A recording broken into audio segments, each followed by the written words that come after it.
Ассалаумағалейкум құрметті оқушылар. Бүгінгі біздің жаңа сабағымызға қош келдіңіздер. Бүгінгі сабағымыз бізде математикадан болады.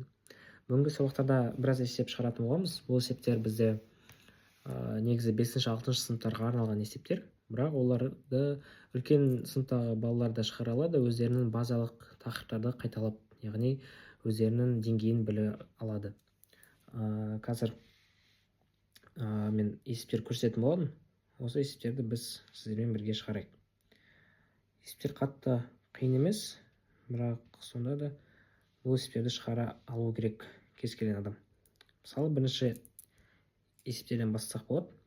Қараңыздар.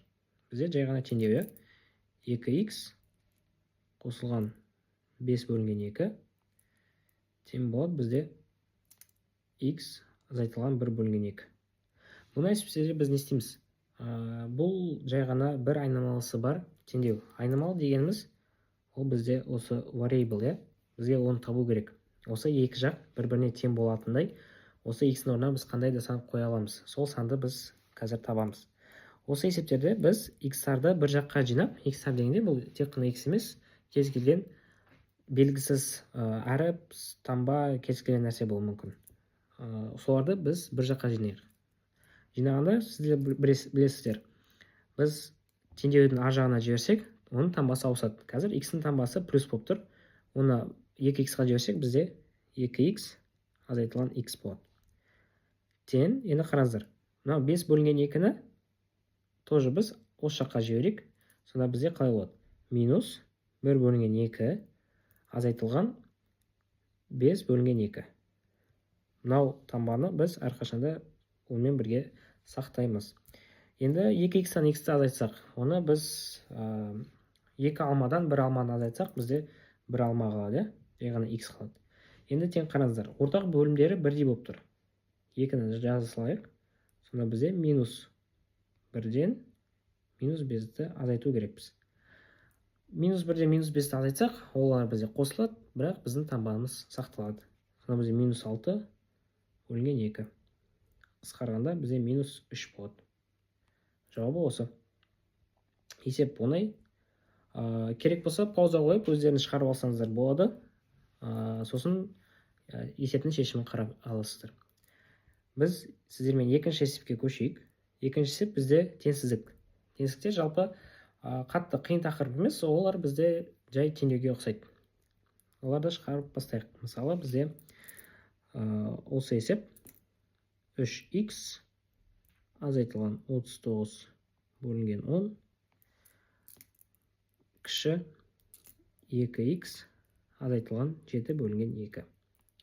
Енді қараңыздар, осы есептерде біз не істейміз? Тура солай теңсіздікті біз жай теңнің белгісі ретінде қарастырсақ болады, өз ойымызда. Енді тура солай біз бер жаққа, ар жаққа өздеріміздің бірдей сандарымызды, яғни белгісіз сандарымызды бір жаққа жинайық. Сонда бізде 3x азайтылған 2x болады. Кіші бізде минус 7 бөлінген 2 қосылған, енді қосылу болады 39 бөлінген 10. 3x-тан 2x азайтсақ бізде x қалады. Сонда x-міз бізде кіші, неден кіші болып тұр? X-міз бізде кіші, қараңыздар, мұнда ортақ бөлім берейік, 5-ке көбейтейік. Бізде минус 35 болады. Сонда бізде минус 35 қосылған 39 бөлінген 10. Осындай жауап. Енді осы жақтан до конца шығарсақ, бізде x кіші минус, бізде минус жоқ болып кетеді, плюс 4 болады, бөлінген 10. Осы жақтан қысқартсақ, 2-ке қысқарады, бізде 2 астында 5 болады. Жауап бар ма? Ондай жауап бізде жоқ, бірақ қараңыздар, бізде жауаптар ондық бөлшектерде берілген, сондықтан сіздер мұнда бұны тағы да айналдырасыздар 0,4-ке. 0,4-ке. Осындай бізде жауап. Сонда бізде x-міз кіші 0,4-ке. Енді қараңыздар, бұны біз қалай негізі белгілейміз? Сіздерде сәуле болады. Осы сәуледе сіз нүкте саласыздар, бірақ нүктені сіз боямайсыздар. Нүкте сіздерге ашық болу керек. Енді қарайсыздар, сізде, мысалы, енді сіздерге біреу сәуле сызып берсін десе, сіздер осылай жазасыздар. X-міз бізде кіші болып тұр ғой. x таңбамыз кіші. Яғни таңбамыз қай жаққа қарап жатыр? Сол жаққа қарап жатыр. Сондықтан біз сол жақты бояп шығайық, бірақ бізде мынау нүктеміз біз жазып қояйық. Мынау нүктеміз бізде 0.4. Сонда біздің жауаптарымыз осы жақта болады. Жақсы ма? Сонда біздің x-іміз осы диапазонда десек болады. Біздің x-іміз міндетті түрде 0.4-тен кіші болу керек. Енді оны тағы да жауап ретінде тағы да қалай жасақ болады? Мысалы енді x кіші десек болады, немесе тағы да былай жасақ болады. Қараңыздар. Мына жақ бізде минус шексіздік, мына оң жағымыз бізде плюс шексіздік. Енді қараңыздар, минус шексіздіктен шексіздіктердің минус немесе плюс болсын, бәрібір олардың жақшалары жай жақша болады. 0.4, біздің жауабымыз. Жақшасы, кешіріңіздер, жақшасы бізде тоже жай жақша. Неге жай жақша? Өйткені басында бізде жай ғана кіші деп тұр, Сондықтан біз мынау нүктені боямаймыз. Немесе сізде андай ситуациялар болуы мүмкін. Нүктені бояғанда, сіздер оны қашан боясыздар? Сізде кіші немесе тең, немесе үлкен, немесе тең. Осы екі жағдай сіздерде болу керек. Осыдан кезде сіздер осы нүктені бояп шығасыздар негізі. Жақсы ма? Осы нүктелерді бояп шығасыздар. Сол кезде сіздің жауабыңыз түрленеді. Минус шексіздіктен жай жақша. Біздің жауабымыз және тік жақша. Ол нені білдіреді? Ол бізде осы жауабымыз бізде кез келген сан болуы мүмкін. Осы сан бізде жауапқа кіреді. Оны қалай түсіндірсем болады сіздерге? Мысалы, бізде бір диапазон арақашықтық берілген 2-ден 5-ке дейін. 5-ің жақшасы тік жақша болсын. Осы арақашықтықта бізде қандай сандар бар? Оны осы тақырыпты білетін адам ол дұрыс жауап береді. 3, 4 және 5 дейді. Білмейтін адам былай жазуы мүмкін. 2, 3, 4, 5. Бірақ бізде қараңыздар, мынау 2-нің жақшасы жай жақша болып тұр. Ол нені білдіреді? 2 бізде жауапқа жатпайды. Осы арақашықтықта жатпайды. Ол 2-ден басталып тұр, бірақ 2-нің өзі кірмейді. 5-нің жақшасы тік жақша. Ол бізде, яғни 5 кіреді, осы диапазон кіреді. Сонда біздің жауабымыз осы болады. Қайттан айтам, паузаға қосып тексеріп алсаңыздар болады. Ендеше келесі есепке көшейік. Келесі есеп теңсіздік. Енді осыны шығарайық. X азайтылған 2 бөлінген 3 дейді. Үлкен x бөлінген 4 қосылған 1 бөлінген 3. Қарайық. Қараңыздар. Ол жақта ортақ бөлуші 1 3, мұнда 4.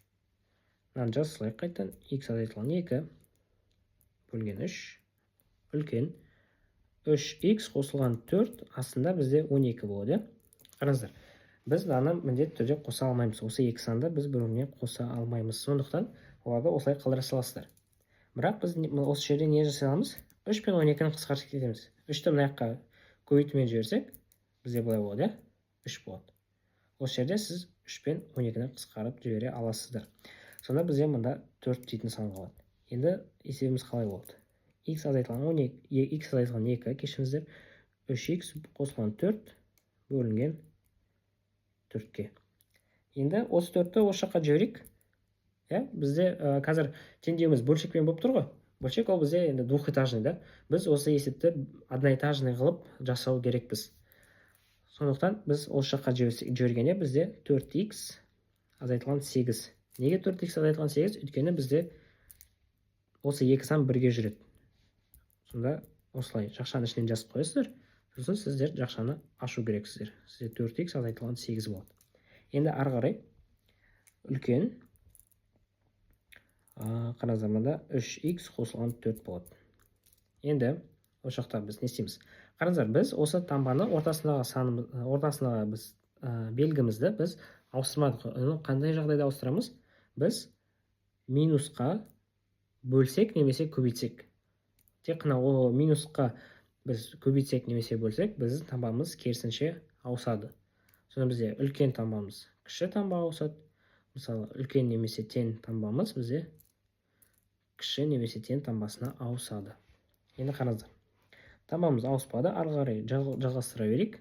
3х-ті осы жаққа жіберейік. -8-ді осы жаққа жіберейік. Содан біздің жауабымыз 4х азайтылған 3х үлкен 4 қосылған 8-ден. Вот есебіміз шықты. Жауабы 12 болады. Осындай 3 оңай есеп.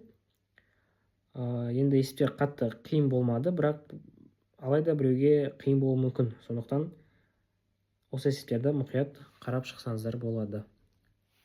Жақсы балалар, енді келесі видеоларда 8-ші сабақта біз ары қарай осы есептерді шығаратын боламыз. Есептер анаяқта қиын есептер бар, осыдан оңайырақ есептер бар, бірақ бәрінде біз ол есептерді шығарып тастау керекпіз.